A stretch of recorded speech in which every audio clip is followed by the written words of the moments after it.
ça grâce à l'État du Sénégal et la coopération turque, mais toujours il reste des villages du département qui n'ont pas encore accès à l'eau potable et les habitants plaident pour une extension du réseau pour soulager ces femmes et le bétail qui font plusieurs kilomètres à la recherche de liquide précieux. Ousseynou Diop, Habib Seck.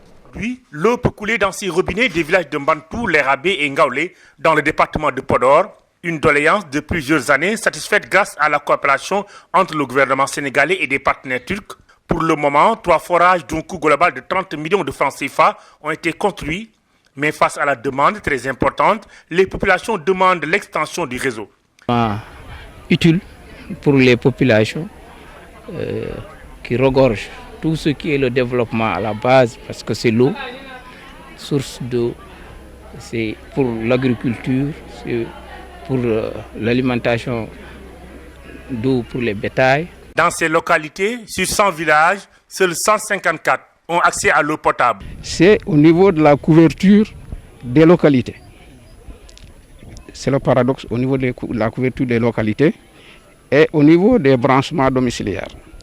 Au niveau de la couverture des localités, nous sommes à 54%.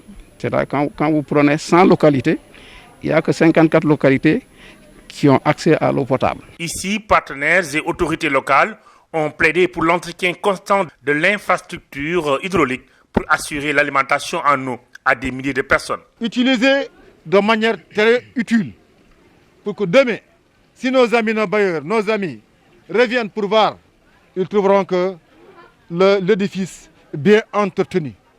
Les populations de ces 3 villages de la région de Saint-Louis peuvent pousser aujourd'hui un ouf de soulagement.